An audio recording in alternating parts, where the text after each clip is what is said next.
Hello, everyone. I'm Dr. Jack Dempsey, a writer, editor, and historian living in the island of Crete these days. Today is Tuesday, September 17th, 2024, and with me is my dear friend, Harriet Ann Ellenberger, also known as Harriet Desmoines. She was born in America, has lived in Canada since she was 40 years old, and today is a special day for Harriet and for me because together we have created a compendium of Harriet's lifelong work, only about 50 years of poetic writing, prose, and poetry. The book is called The Ones You Love, Poetry and Prose, 1968 to 2024. So you can see the span of experience and expertise that Harriet brings. Hello, my dear Harriet. How are you? I'm okay today. That's good. And we are Not bad at speaking all. good. And you're speaking from New Brunswick, where you've lived since you were 40. Is that right? Yeah, well, I lived in Montreal for 10 years, for the first 10 years in Canada. I see. And then I moved with my partner to New Brunswick. Yeah.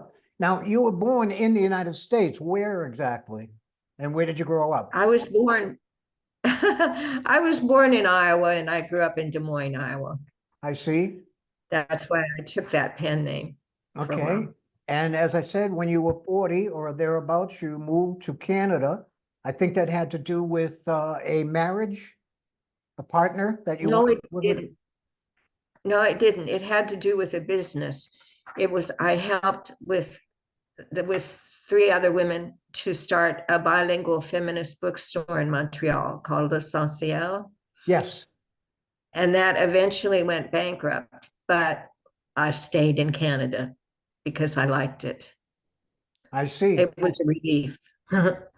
That's nice. And for all those years, both in the States and Canada, you were writing, dreaming, envisioning, taking part in the feminist and lesbian political movements and community. I just want to say again, today is a day to celebrate because it's not every day, indeed, maybe only one day in a writer's or poet's life where they gather all their work together and present it in a way that shows the readers, especially young readers, the evolution of a mind, of a spirit, of a heart, of a vision, of a style. And all those elements are so active in the volume that you and I created, working, excuse me, working back and forth for, I think, a couple of years. So Yeah. let me pose my first question from the ugly end of our tradition of writing, literature, All right. poetry. Plato, whose nickname Plato, his nickname means fatso. He was very much an effete member of the elite in ancient Athens, and it was his Mhm. will to banish all the poets after showering them with sarcastic honors, to banish them from his ideal state, because he said we are not given to the kind of poetry that is sensitive and thoughtful and, as he would have called it, weak, but rather he wanted poetic tradition to imitate the manly virtues, which he called, as we began and we dictated at the beginning of the education of our capital letters, soldiers. So right at there, at the Uh-huh. beginnings of patriarchy, we have essentially a war state. Everybody is to be trained to be a warrior or an accessory there too. In other words, with that tradition, we've grown up, you and I as writers, in a tradition that is hostile to poetry, that is hostile Yeah. to the creation of new worlds through imagination. That's something the war state doesn't want. Did you feel that resistance as a young person, as a beginning poet? And what were your, well, obstacles and resolutions to get those words down on the page, Harriet? I didn't make any resolutions. I was driven to write, and I didn't do it, but then I get sick, and then I do it. Wow. And but I started off with prose rather than poetry. Uh-huh. And it was only, but when the second wave of the women's movement came along, the poets were prime activists. They were, a lot of what was happening in poetry. And there was no, in the women's movement, there was no prejudice against poetry. It was all the other way. Everybody was writing poems, good poems, bad poems, poems. Anyway, Yes. so that was part of the revolutionary, actually, aspect of the women's liberation movement, was the respect given to poets, the reading poetry aloud at meetings, and it was great. So I missed out on the worst of it Well, that's because I was in philosophy too. yes, but your practice of letters was a kind of symbolic turning your back on that patriarchal hostility and embracing the communities and traditions that loved poetry, that found inspiration and soul juice in it, if you will. Yeah, yeah. And I notice in the foreword to your book that you mention what poetry is to you, and you use the words, it's liberation from silence and from despair. I found that Both. very powerful. Your prose is as poetic as your poetry, Harriet. What is it like Thank to you. write your life? Because again, to practice these arts as a liberation from silence and despair. Well, what it is it's the way I lived for years. And I mean, I was doing other things to survive, but I was they didn't have my full attention by any means. What I was doing was I was trying to write, and I was trying to help others write. I was trying to help other women write primarily. And I don't know, it was all about writing, and it was very intense. And it And was in the something, last, excuse me, go go ahead. ahead, the last, say, 4 years, I haven't been able to because of my partner's illness and death. I Sorry to just, hear that. yeah, yeah. So anyway, Let me ask you again. I'm thinking that your book would be so empowering for young people or people of any age who are thinking, I think I have some poetry in me, but something holds me back. When did you begin? When was your first poem, Harriet? And how did that push you into taking it further? Why did you trust oh, that? well, in elementary school, my first poem. And I was encouraged by the teachers, but I didn't keep it up except when we had a class assignment to write a poem.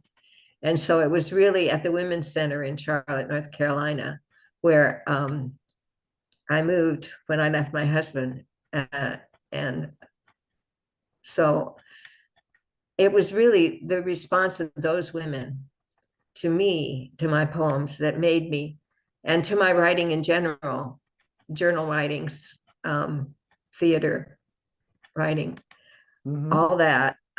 It was their response to me that really kept me going.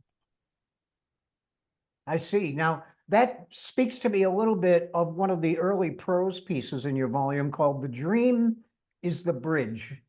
And if I Yeah. may, I realize that we have a technical issue today and that you are not able to see your own text. You're going to recite a poem of yours in a moment for us, but I'd like to just share Okay. a little passage from that essay, The Dream is the Bridge. You're talking about theater, about lesbian theater, which concerns the love of women for each other and for humanity.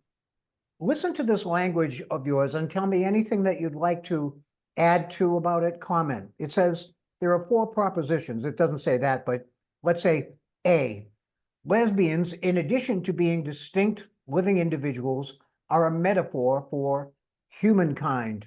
B, theater, in addition to being an evolving art form, is a metaphor for the way lesbians make our lives. That is to say, create our lives. C, a theater that we make the way we make our lesbian lives, a theater that richly expresses our lesbian lives, might shadow those tenaciously held images of humankind which block the political, religious, cultural transformations that must take place soon if the earth we stand on is to remain a living planet. And finally, D, lesbians are a moving power for change when we make our arts and our religions and our politics and our lives according to our deepest longings.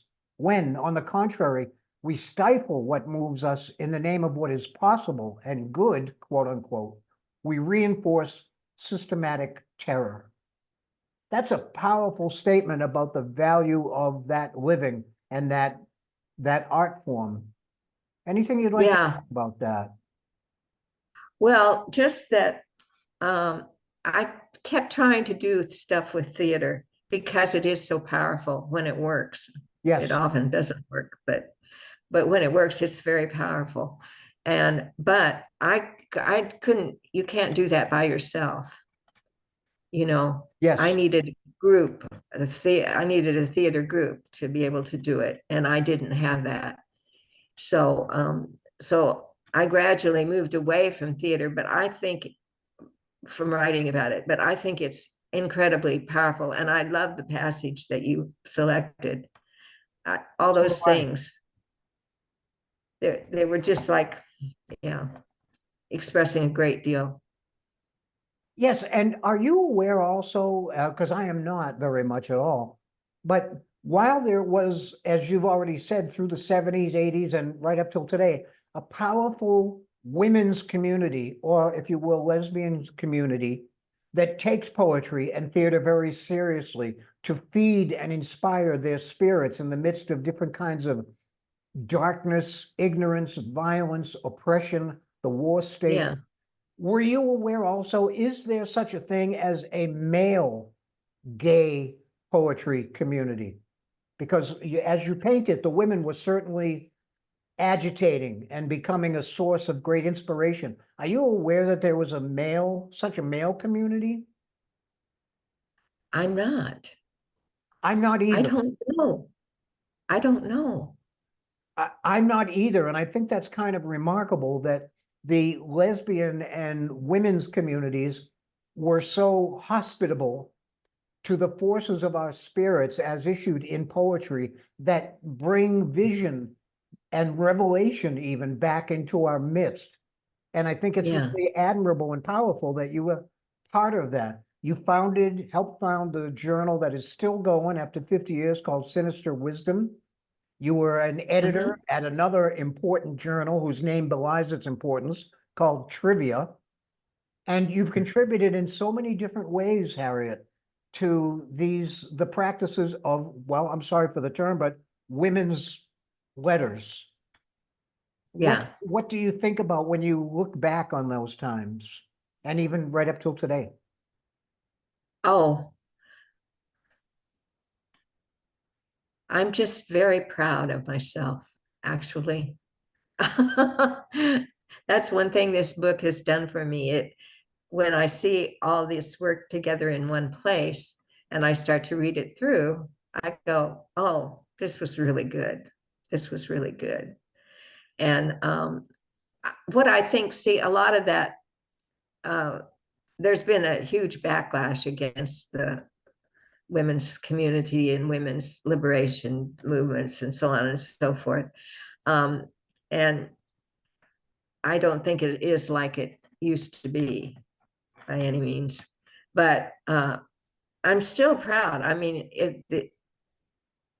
if there were a way to somehow get back into that mode of where you're writing and other women are responding just to the raw writing, I would do it. That's really, I mean, I have that with some of my friends, but um, it isn't the same as when there's that group energy, you know. Yes. And I want to say also, when I read the prose, the essays in your collection, every page there's some and more than one, but some incredibly penetrating thinking going on there. You're never satisfied with the surfaces of things. You always turn it over. Let's see the assumptions that are at work underneath here that disempower us. And the first piece of prose in your book is a little essay that you wrote early on called Janie, Yeah, Janie, about a young fictional woman. And you mentioned that you like the piece because it takes us through, quote, her self-defeating rebellions. And we all, I think, experience that one way or another. There are different ways that we rebel. The natural, healthy part of us rebels against the different kinds of repression and commodification and so forth. But so many of them become self-defeating. Was that at all yeah. from your experience? Did you encounter Oh, a yes, of a course. lot of dead ends and in other women too, as you've known, that you've known? Yeah, yeah, yeah, yeah.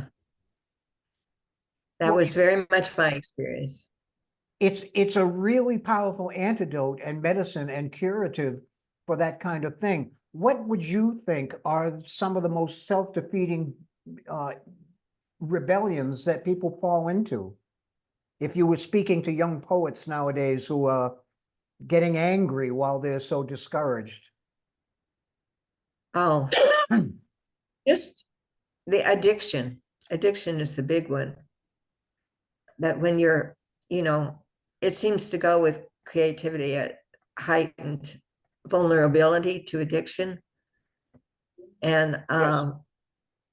so, whatever one becomes addicted to messes up the writing.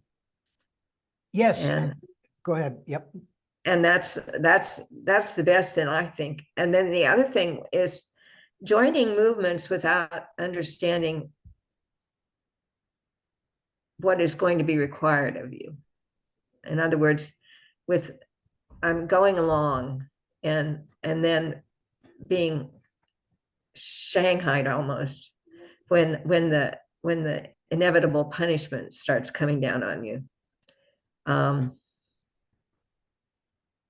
That's all I can think of. The rest is just, the pep talk stuff that you just have to give yourself pep talks all the time.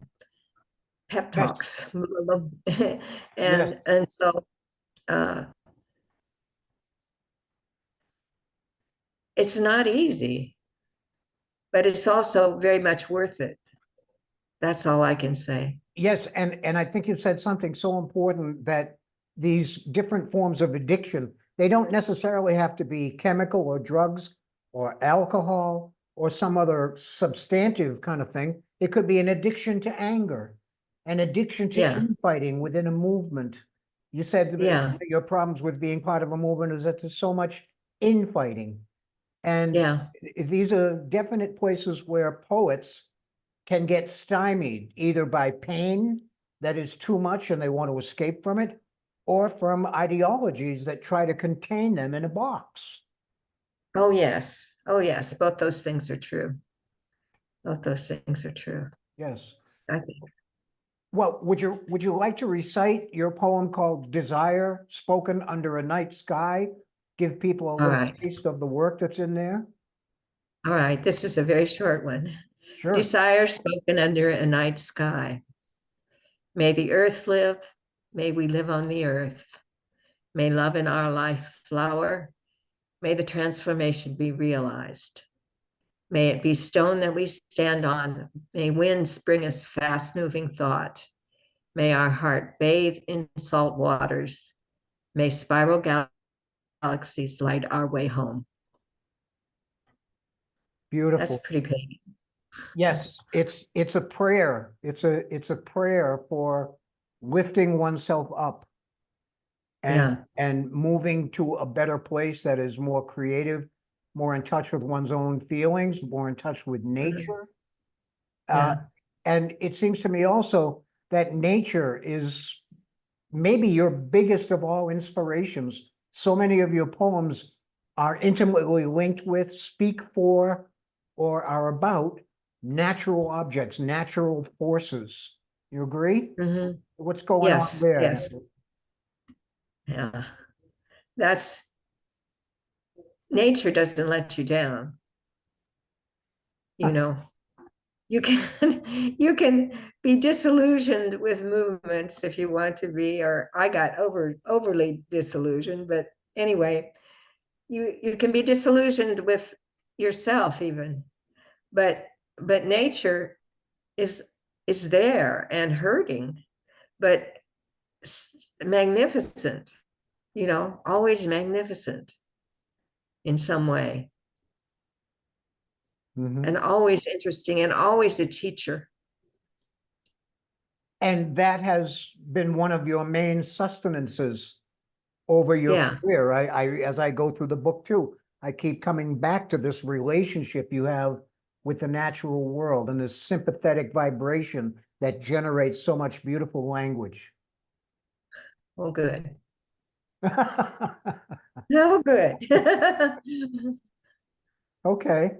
Well, again, I'd like to remind our audience that you do not have your text in front of you for various technical reasons. But with your generous permission, may I recite one of the poems that I find very powerful? Yes, please do. Okay, this one is called, probably not surprisingly to you, The Ones You Love. It's the title poem for your collection. And I live here in Crete, and I had an actual situation exactly like this one describes, where a dog was kept on a short chain for no good reason whatsoever. And we managed to arrange for its freedom, for a new home. And we had tears running down our face when this wonderful animal was finally liberated. So this is something that will speak to maybe to him, but more importantly to people who feel that they're in some kind or another of the same situation. The ones you love. People you love build a small house for you, cover the dirt floor with hay, hook a long chain to the cowhide that circles your throat, and fix the chain to a stake in their yard. In the day, the cut grasses hear you howl. At night, they make a nest for your body. You go nowhere. You could lie down and die, but someone wants you kept alive. A cheap security system. Years of this, and then one full moon night, suddenly you hear them, the motley wolf coyote clan. They're calling from the far side of the creek, and you're answering. Break the chain, they say, and you do. Wow. How many of us want to break that chain, to listen to that voice and to say, the hell with this, I can get out of this, Yeah, I'm taking it. Where did that come yeah. from, Harriet? Anything else you'd like to say about such a marvelous piece of work? Uh, it just started very simply because there was a dog like that down the road from us. And so I just imagined, I don't know where it came from, Jack. I almost never know where these things, the starting point was that, and the fact that there are a lot of the coyotes and wolves are interbreeding here, and they're forming new packs with some with runaway guard dogs in them, so that it's factual in that sense. Mhm. But the liberation part was my imagination. But you saying that you helped liberate a dog, a real dog. Yes. Yeah. Well, then So these, I feel I know something of how he felt. I had to leave my own very traditional family home in America because I felt my life was no longer possible there.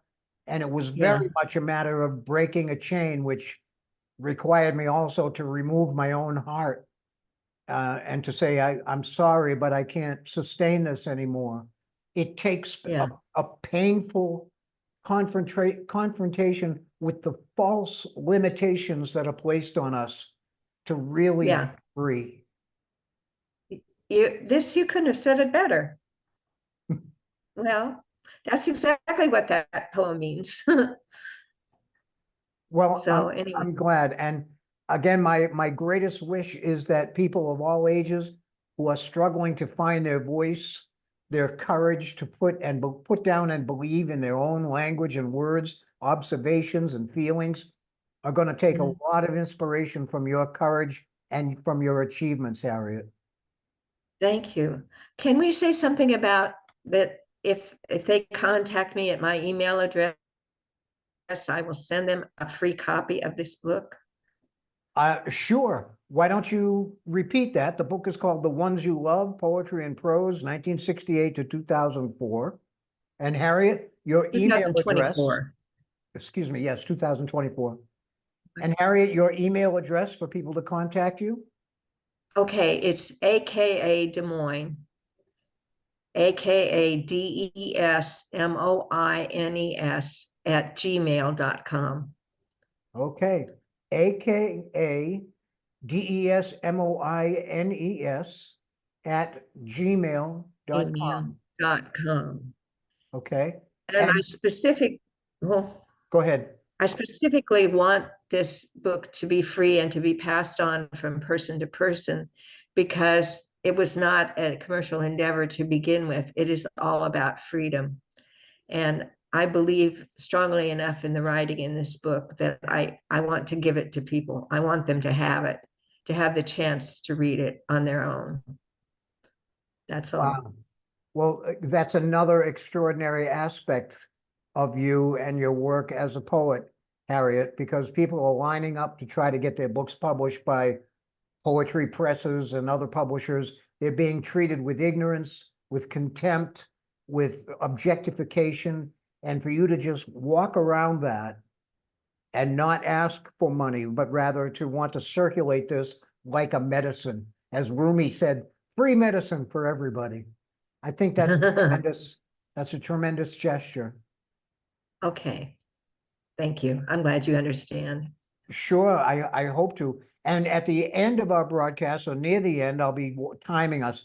We'll repeat that email address and I'll add my own just in case it will facilitate the work from you arriving to them.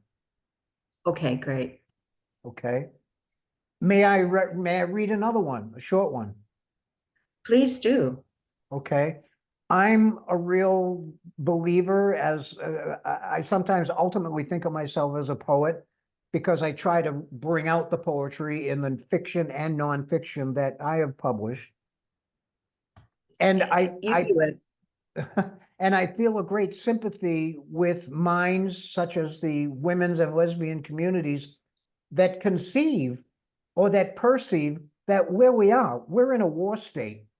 We're in a war state that is dedicated to putting us all in line for the sake of somebody else's profit, a small minority of profit and a great majority of death and destruction for everyone. So this poem called War Babies rings powerfully also for me. Let's see what people think. War babies. War babies are babies who make war without knowing what war is. War babies make war on nature, on drugs, on anyone who crosses them, on each other. War babies have guns that are big and mean. War babies have money that won't buy them more time. War babies hit a telephone pole at 100 miles an hour and expect to walk away. War babies stay babies because they don't learn. Oh, look, they're doing it again.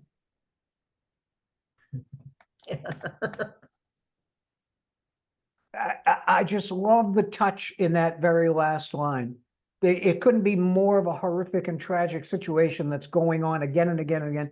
And the poet just says, oh, look, here we go They're again. doing it. Yeah. I'm glad you like that poem. I Well, did too. I like them all. But One other favorite, if you wouldn't mind discussing it a little bit, it's called 15 Reasons Why I Don't Want to Work. oh yeah. Would you like to discuss a little bit of that? Oh sure. Okay. Oh, Well, why don't I give a couple of the reasons that you list? And anytime you want to jump in and comment, please do. You put the best one for me first. 15 reasons I don't want to work. Number one, I don't have time. Yeah, yeah, definitely. And, I'm too everybody busy. on the planet says, I don't have time. I got to go to work. And, Yeah, and you're upending that and saying, I don't have time to waste my time. yeah, yeah. I don't know where you came up with that. Number two, It just popped out. It just popped out. okay, everything else, number two, everything else is more interesting. And that's very true. Yeah, and I can see from that what you earlier remarked that your lifetime has been like mine, a compendium of small, meaningless jobs that keep one going week to month to year in order to get the Mm, real work done. No wonder you yeah, don't find what you're doing interesting. yeah, yeah. So, well, that was flippant. The whole I'm being very serious, but putting it in a flippant way. But I when I wrote that, I ended it with I will only do as much paid work as I need to keep myself going, and for the rest, it's my life. Yes. That's And, essentially what I said, and that's serious. wisdom, seriousness, and flippancy can certainly coexist within a single Yeah. effective line, and you've proven that, Harriet. Number Oh, three, good. number three, women do 2/3 of the world's work, most of it unpaid, and look where it's gotten us. I don't, the poet said, I don't want to sign up for work that leads nowhere. Any response to that? uh, just agreement. I mean, Okay, okay.